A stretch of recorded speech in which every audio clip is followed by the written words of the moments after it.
So I was starting to talk about my death and the probability and how I may be prepared. What I found is that as I lay down and picturing with those data the percentage and the possibilities and my future unknown situation, I'm fairly well prepared.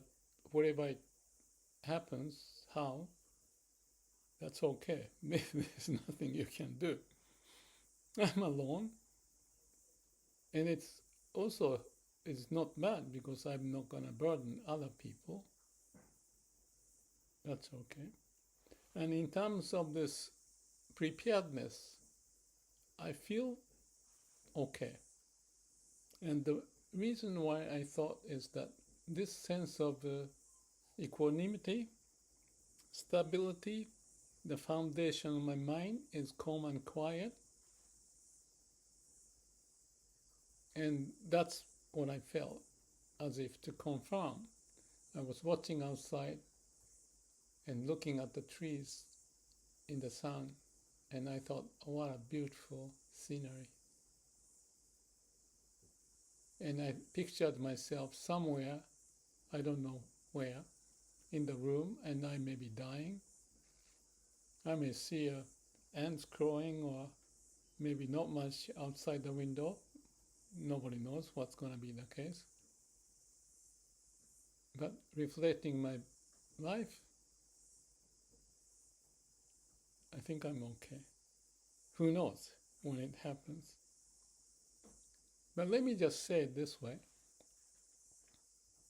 I have posted like a Myokonin, and that's something I can talk a bit more.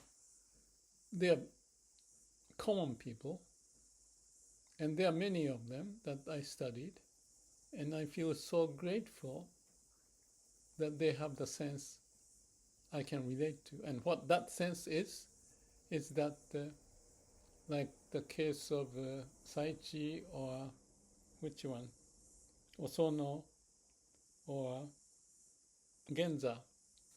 They are already ready to die. That may sound weird, but the way they express is that, like the case of Saichi, it's the funeral is already done, meaning the ego is gone. So, like I said, no mind. Yeah, I feel that. Not all the time, obviously. And no self. I can sense that I'm being in the now. And that's the point that may indicate it's about no ego, no thinking, be in the now. And when I'm comfortable with it, to me, that's this level. And when at the end of life, there's not much of movement you can do. And just, if I'm already peace, maybe there's some pain or something, I don't know. But in terms of the mind, let my mind be quiet. I've been training to do that. Or not training, it's just happened. Because if you try, it's not going to be like that. So you have to let things to be comfortable, to be quiet, no ego. When there's no mind, there's no ego. There may be a noise that may disturb, but there's a foundation that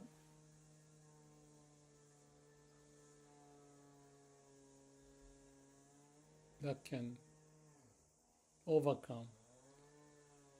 Not overcoming by strength, but letting things happen as it is and take it.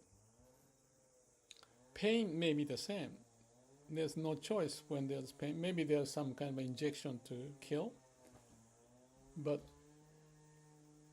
things happen. So accept everything as it is with no mind, no self. Be happy in the sense of elated, but in the sense of equanimity. And say thank you.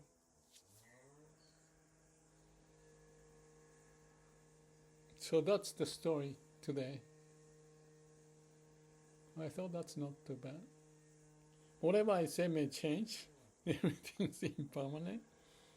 But I think it's good to confirm. And if there's anybody listening, yeah, there's this weird guy thinking like that.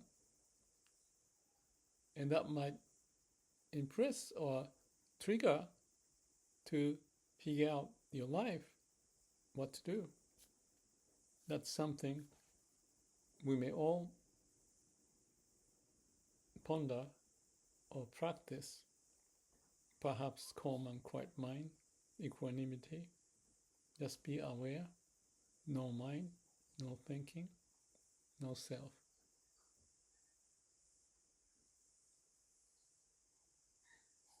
Then you can hear the bird and the cicada and the wind chime. May all beings be happy. Whatever the situation, the waves are there, but we can maintain the calm and quiet mind.